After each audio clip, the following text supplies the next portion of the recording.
welcome to sorry about that, part 2 of the Harry Potter Odyssey, where I will be reviewing the Chamber of Secrets as presented in the Harry Potter Wizards collection. Now, my Wizards collection unboxing video has actually got nearly 5,000 views now, which is awesome. Really happy with that. Yeah, I guess it's just because it's such a pricey set. Not many people have it, and looking up the videos and stuff, and if you search Harry Potter Wizards Collection Unboxing, my video is one of the first ones there, which is really cool. But nevertheless, we're going to be going on with the reviews of the Blu-rays and the DVDs and everything that the Wizards Collection has to offer, film by film. I just put up part 9 of the Harry Potter Odyssey, which was my trip to the making of the Harry Potter Leavesden Warner Brothers studio tour, whatever you want to call it.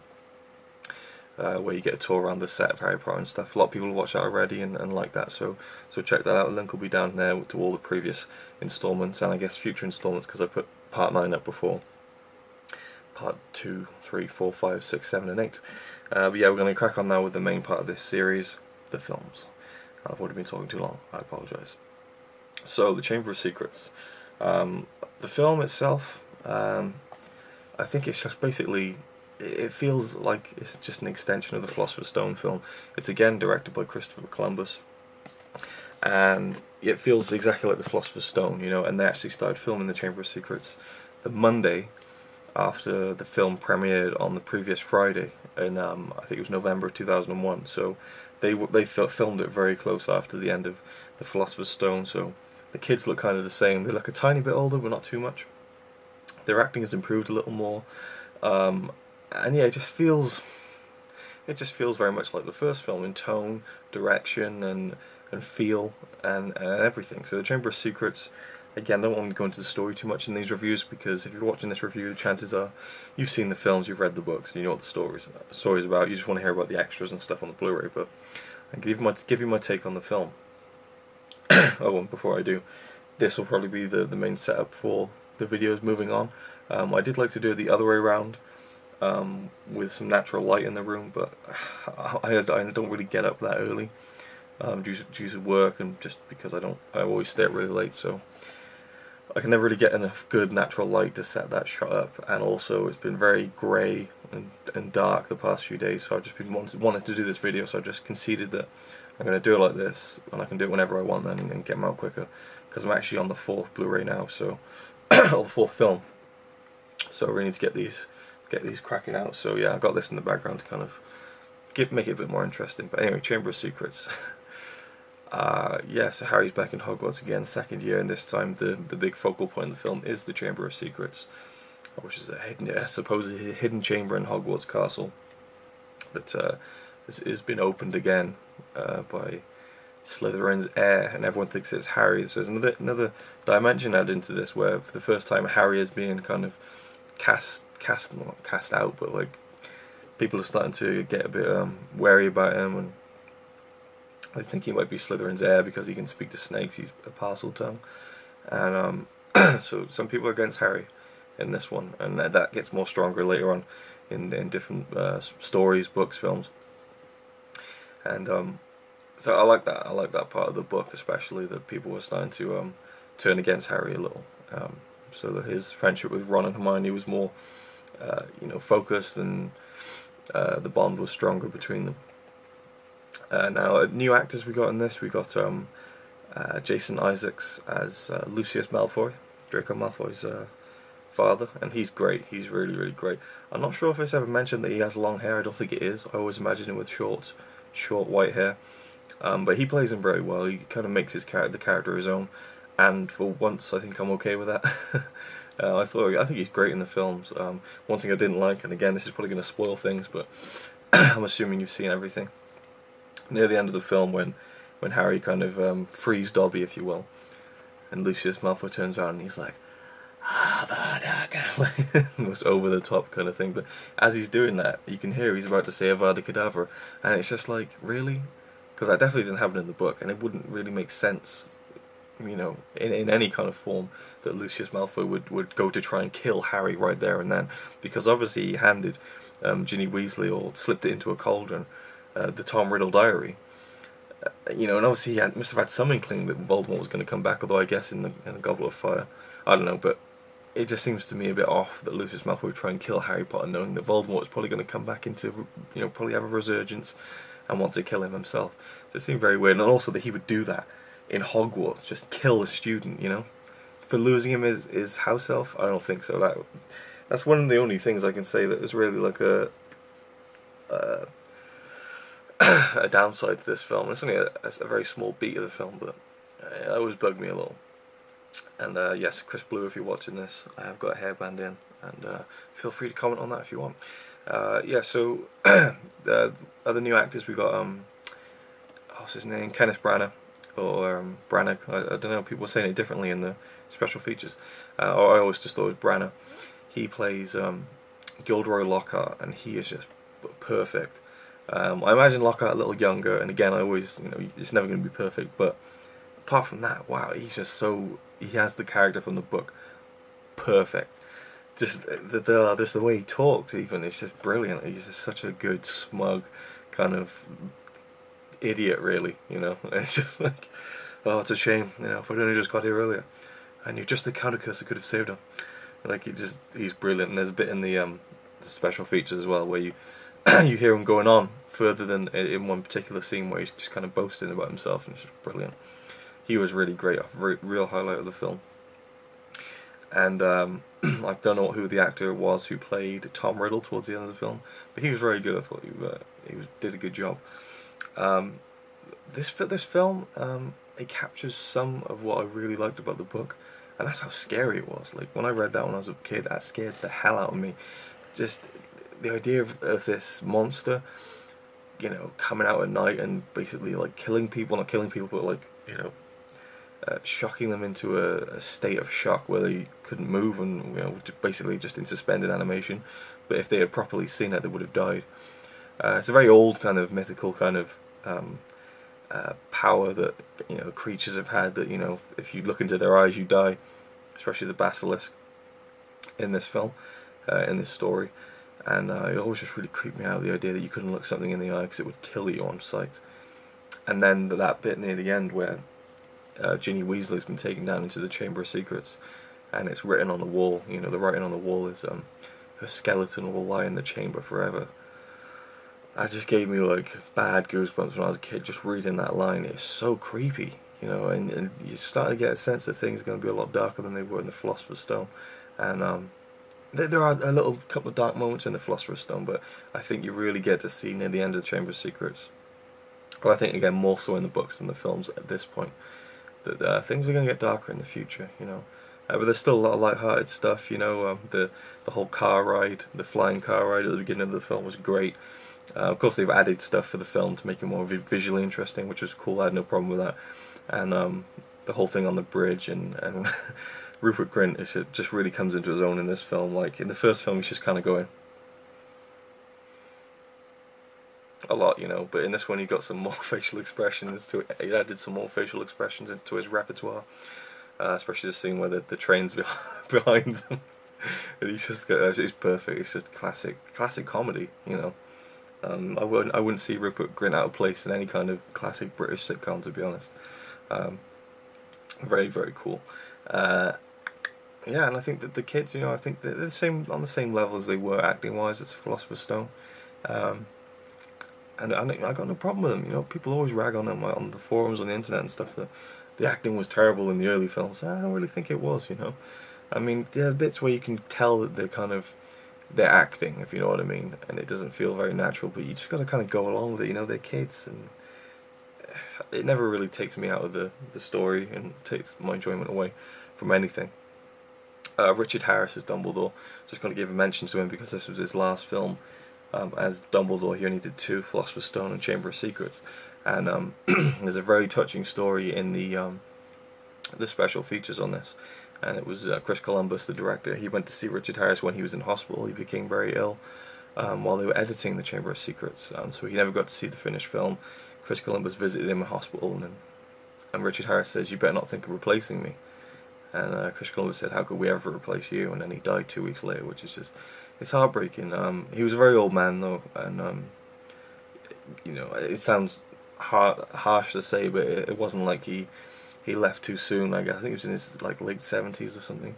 You know, he had a good full life. You know, and it's not really a shame because he couldn't do more Harry Potter films. It's just a shame that he died in general and left his family and friends behind. But you know, it's a shame because from what I understand, you know, he was a bit reticent about being in these films. But you can tell that when he was in them, you know, and especially on that comment, you better not think of replacing me, that he really he really kind of got it and loved it, because I remember seeing him on Jonathan Ross once saying that he's like, I've signed up to all the films and they're not going to stop me. He said if I'm in a wheelchair by the time they make the last one, I'm doing it. And so that was really quite sad, and yeah, it gave me a bit of lump in my throat when I watched that on the documentary. Real shame, because he's just so good as Dumbledore, and he just makes you feel that warmth and the kindness from Dumbledore that just makes him one of my favourite characters in any kind of books or fiction. And he's just brilliant in this as well. There's a scene in particular where Harry goes to his office, and you know, people have suspected Harry of carrying out these attacks in the school that, of course, is the Basilisk. You know, the monster of the Chamber of Secrets, and he gets called up to Dumbledore's office, and Harry thinks, oh no, Dumbledore's gonna give me a bollocking, but yeah, it turns out Dumbledore doesn't think that. But while Harry's waiting, he sees Fawkes, Dumbledore's phoenix, on this little, you know, the bird ledges that they sit on, I don't know what you call them. It just bursts into flame, and then it rises from the ashes as a little kind of tiny phoenix. And Richard Harris kind of has this little scene with Daniel Radcliffe where he's talking about phoenixes, and it's a really sweet scene, and just kind of makes you think, you know, I don't know. I can't remember which one it was, one of the documentaries where Daniel Radcliffe talks about how much of a good relationship he had with Richard Harris, and how he was a really nice guy, and they kind of forgot on, he would help him and stuff, being a young actor and things like that. It just seemed like a poignant moment in not only the films, but you know, in those two actors' lives, I guess. You know, it's almost like a passing of the torch kind of thing, I think. And the last shot of the film where he's standing up and just clapping, and yeah, it's kind of sad actually. It's just thinking about it all now. It's, you know, it's sad for me anyway, because I just thought he was great and portrayed one of my favorite characters perfectly with you know, no complaints whatsoever. So yeah, he was great in this. Do you think anything else I can talk about? You know, it's a really good one. I like it a lot. It's the longest Harry Potter film, I believe, especially the extended edition, which I watched.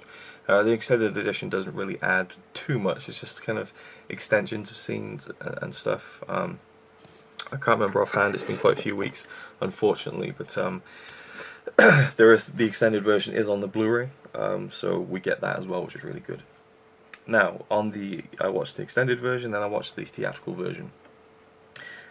With the in-movie experience, which was exactly the same as Philosopher's Stone. We have Chris Columbus in a little screen down here, talking about the film. Again, not too much, you know, it wasn't a full commentary, which is a shame. But there's a cool option where you just skip right on your remote control. It takes you to the next part of the film that has either Chris Columbus talking or or more things like still galleries and stuff like that, storyboard comparisons. It was really cool. I enjoyed watching that, and shame it wasn't longer, but there you go. It was fun, for what it was, and it didn't take too long. But yeah, I really do feel like they should have added a full one, because Chris Columbus, you can tell how much he loves it, and it's just a shame that he didn't do a full one, because it would have been great to listen to. So yeah, now we're going to get into the proper special features. The film itself, I would probably rate it. I can't remember what I rated the first film. I would give this one a 9. I'd give it a 9 out of 10. I think it's a brilliant film. I think it's really, really good. The DVD special features. We have a conversation with J.K. Rowling and the screenwriter Steve Kloves, who I think was the screenwriter on all but one of the films. They talk about their working relationship and how she's involved with the process of the screenwriting of the films and so on. And the interview was hosted by this black guy, I forget his name, but he used to do a lot of presenting, like back in 2000, early 90s, on like news round and stuff. Yeah, if you're around my age and you live in the UK, you know who he was. But yeah, he didn't really add much to it. He's just there, kind of going, yeah. So what would you think about this? And it's good. You can kind of tell where they've edited it around and stuff. And yeah, it's a cool little interview to hear J.K. Rowling's perspective on the films for the first time, up until this point on DVD. And Steve Klover's the screenwriter. Very cool little. It's about 15-20 minutes maybe, I think. Then we got production sketches gallery. I think it's like in the room where all the stairs are moving, you kind of click on a portrait, and it takes you to another set of pictures, production pictures.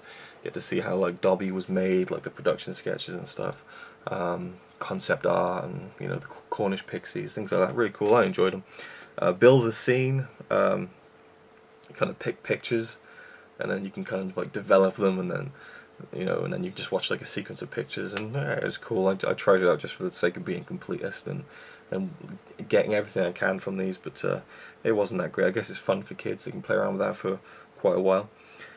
And then we got the tour again, the guided tours. Well, not the guided tours. You guide them yourself. You click right and left, and it's kind of like a 360-degree picture thing, and then you get like narration, and you can zoom in on stuff, or like go closer to things. And that's with the Chamber of Secrets, Diagon Alley, and Dumbledore's Office. Yeah, I quite enjoyed them as well. I feel like I'm enjoying them because it's the whole big Wizards collection set, and I'm like, yeah, this is gonna be cool. I'm gonna get everything I can out of this. If I had just picked it up and stuck it in, I probably wouldn't have had the energy to go through it all. Student yearbook, character Q&As. We get like loads of little videos with all the actors talking about their characters and like making the films and stuff. There's a play all button, so you can watch most of them fairly quickly, and they were cool little throwaway things. Professors and more, character snapshots. We just get like a little like short clips and stuff of people. Yeah, just like little throwaway bits of fluff. We get like a preview of the Chamber of Secrets video game, which was okay. And cool that it's still on there, I guess. And then we the main screen of the DVD menu is I think it's Filch's office. It's supposed to be. Well, no, I think it might be Lockhart's office. I'm not sure, but you're at a desk, and there's a little picture frame of Filch, and he's kind of like looking around at the stuff corresponding with what's going on screen, which is kind of cool. And to get to certain areas, you click on a scroll and it unrolls and stuff. Very cool, nicely done. And then you got some games as well. The games, oh, they really bugged me. There's one that was actually quite cool. It was you have to kind of get to the Chamber of Secrets. You have to answer questions. You go down the corridor, and like, oh, there's Snape. You got to answer this question, otherwise you won't get past. And then you go to the Chamber of Secrets, and you got to click on the right sync, and then you get into the Chamber of Secrets. Questions are fun. Me and my fiance Connie we were kind of like getting into it and stuff, and like, oh yeah, so it would be that one, yeah, no, it's this one. So that was kind of fun. Then you get into the Chamber of Secrets, and you got to walk down, and then the mouth opens. You got to click on the mouth, and then the snake comes and just kills you, and it's like, oh dear. And that's that. And then you have to go through it all again. Now apparently there's like a kind of thing where you can skip forward. I didn't look that up, but I tried everything and I couldn't beat it. And I've read somewhere, like it was really hard to find out, but somewhere online I read that you have to put the DVD into your computer, go on DVD-ROM.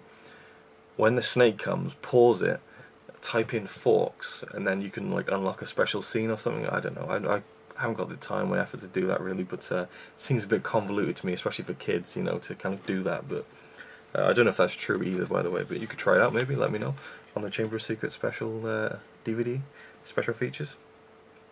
And then there's one where you're kind of going through the Forbidden Forest in the Ford Anglia, and it's like a perspective point of view, and it's going through the forest, and you got to turn left or right, and then you got 3 shots, and then you have to start over again. And it's kind of fun actually, watching it on the big 42-inch screen, like with the lights off. It felt like I was in the car, but I was trying it for about an hour and I couldn't complete it. And I looked on YouTube, and all it is really is just randomly at one point you just fly off, and that's it. So I didn't really miss anything. DVD special features, yeah, they're okay. The Diagon Alley tour as well was kind of fun. But a lot of this, it's just kind of like interactive game stuff, whereas I'm more interested in like kind of video stuff, like the making of and all that kind of stuff. So yeah. Now, the meat of this set, which is of course the Creating the World of Harry Potter Blu-ray, Part 2 this time, which is focusing on characters. We really do look at the story and characters first, producer David Heyman says. And this is a huge documentary. This is I think like an 80-minute documentary. and it focuses on all the characters. It kind of picks up where the last documentary left off, the beginning of filming the Chamber of Secrets, and it just branches off, just talking about all the characters then from the film 2 onwards. And it's really good. It covers almost everything, like, and you speak to all the actors almost, and their thoughts and their characters. And my favourite stuff was when you get to hear from Gary Oldman, who played Sirius Black, and how he had a good working relationship with Daniel Radcliffe in the Order of the Phoenix and that kind of thing. And there's a cool shot of them both kind of sitting on the set in the Ministry of Magic scene at the end of Order of the Phoenix. And Daniel Radcliffe looked like, how many films have you been in then? It's like, oh, over 40, I think. And he's like, yeah. Oh, you've done theatre work as well, haven't you? And you can tell that he's really kind of trying to soak everything in. And that was cool. Really, really, really good documentary. I can't stress how good it was. 80 minutes, just brilliant. You just get to see so much. Then we get another thing that's amazing. It's the screen tests, the original screen tests of Daniel Radcliffe, Rupert Grint, and Emma Watson. Though not all singly. We get number 1. We get the Daniel Radcliffe screen test, and that's really, really cool. I mean, it must have been about a year before they even started making Philosopher's Stone. He's really young, but he's got that twinkle, that twinkle in his eye, and that kind of twinkle. Where did that? He got a twinkle in his eye, and just kind of that grin, you know. And he just kind of lights up the room, you know. He just looked really cute, but also like they got him to do a reading from the 3rd film, where he's talking about, you know, how would you feel if, you know, you heard your mother screaming as Voldemort was about to kill her. And he doesn't do like a great job of it, but, you know, he remembers all the words. You can tell he's worked at it, and he holds eye contact and stuff. It was kind of cool to see that. It was really weird, you know, to see Daniel Radcliffe younger than he's been in any of the films, essentially doing a little scene for Prisoner of Azkaban. And yeah, and the sound cuts off every now and again, but it's very, very cool. And then we finally get a screen test with all 3 of the kids, and it's a scene where they're looking at a book, and Hermione's like, of course, Nicholas Flamel, noted alchemist from blah blah blah. And it's just funny to see, because like Rupert Grint is constantly like really overdoing it and stuff. And yeah, but it was very cool to see that. They should have included that on the Philosopher's Stone Blu-ray, though. I don't know why it was on this one, because it's kind of related to the first one. And then we get additional scenes, which are also on the DVD, which are just the deleted scenes that appear in the Blu-ray. So I guess if you just want to watch the theatrical version and watch the deleted scenes otherwise, then you can. The main one, I think, is a very extended sequence in Borgin and Burkes at the beginning of the film, where we get an alternate introduction to Lucius Malfoy as he comes into the shop with Draco, which is not in the theatrical cut. Then we have the HBO First Look Special, Harry Potter and the Chamber of Secrets Revealed. It's just kind of an EPK, really, just a 10-minute kind of fluff piece again. Cool to watch, but not one I'll be revisiting anytime soon. Just kind of, you know, cast interviews, on the set footage, and then just like the film footage at the end, and, you know, look out for this coming soon. And then a comprehensive gallery of trailers and TV spots, which I have to agree with. It is very comprehensive. Lots of trailers, or lots of TV spots rather, and a couple of trailers. TV spots are just like the first Blu-ray from Philosopher's Stone. It's like coming soon, and these are like 10 to 15 second TV spots, and then they'll end with coming November whatever, and then coming next week, out this Friday, out today, and then the obligatory kind of what are you going to do this Christmas? Just watch Harry Potter and the Chamber of Secrets again. And the trailer's really cool as well. I remember watching the trailer and when, you know, before it came out, and get really excited, and then they got that kind of that clip of Draco and Harry with the wands, and he's like, "Scared, Potter?" He's like, "You wish." It's kind of like really, that's kind of a line that was put in the film that I guess really works for trailers, you know, especially. And then again, the line where Lucius Malfoy's like, "Let's hope that Harry Potter is always around to save the day. Don't worry, I will be." And apparently, again, on the characters documentary, Creating the World documentary, Lucius Malfoy, or Jason Isaacs, who plays Lucius Malfoy, said that there wasn't a line for him there. When he leaves Dumbledore's office, there wasn't a line, and he said, "I think Lucius would say something here." And Chris Columbus was like, "Okay, what do you think he'd say?" So he turns around and he says, "Let's hope that Harry's..." And then Daniel Radcliffe just shot back, "Don't worry, I will be." And then that was in the film, you know, which is great. I thought that was awesome. Improvisant... No, how'd you say that? Is that even a word? Improvisation? No, it's not a word, is it? I'm sure it is. I just can't remember how to say it properly, how to pronounce it properly. Improvise. Whoa! What's happened to my brain? Improvise. Improvisation. Improvisational. Improvisation. No, it's not the word, is it? Let me know if that's really bugging me. I think my brain's going weird. Never mind. So, finally, we're just going to have a look at the packaging of this, and I'm going to mercifully leave you because I've already been waffling on for over 25 minutes. So let's have a look. Alright, so here's the book that it comes in. I like to call them books because they are just like big old books. And the front cover is awesome. Harry Potter and the Chamber of Secrets. And again, as I mentioned in the last review, it seemed like the Philosopher's Stone cover was really nice, but it didn't feature the stone or anything specific to the film, whereas this one clearly does. We've got the Chamber of Secrets there, the big statue of Salazar Slytherin, and reflected in the water, as you can see there. This is kind of a bit random, but cool. It's kind of like an old-time kind of map, north, south, east, and west. You know, we've got like a scale bar there, but it's just the detail's awesome. Stuff like that, just brilliant. Year 2. And my thumb in HD, sorry about that. And yeah, and then we've got the spine. Very cool. Year 2 again, Warner Brothers Blu-ray disc.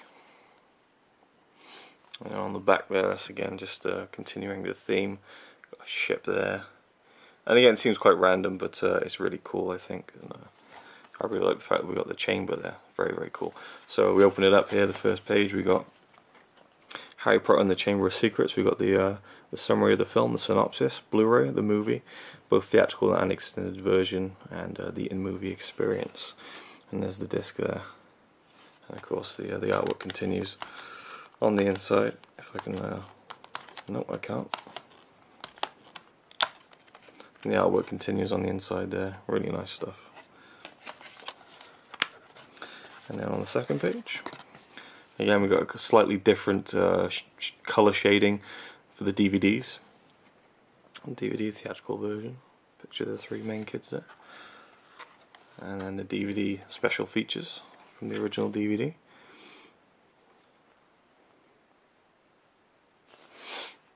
And then finally we have the back to the Blu-ray kind of colour shading, creating the world of Harry Potter Part 2. The characters, and again we got all the kind of a nice little summary of it and stuff. See screen tests, including Ivana Lynch and Jesse Cave working with established stars, and so on and so on and so on. And the other extra features apart from the big documentary of the characters. So yeah, overall I really like this one. This is one of my favourite designs and artwork of the books that come in the Wizards collection. So let's finish this review up. So there we have it, Harry Potter and the Chamber of Secrets. A fantastic, fantastic release that's not available individually, but it's available as part of the Wizards collection, obviously. And yeah, it's brilliant. Really, really love this, especially the cover, as I just said. And a great film. And now we're just going to be looking ahead to Part 3, Harry Potter and the Prisoner of Azkaban. So I hope you'll join me for that. Thank you for watching. Check out all the other parts of the Harry Potter Odyssey down below, and be sure to check out the future installments. Thank you for watching.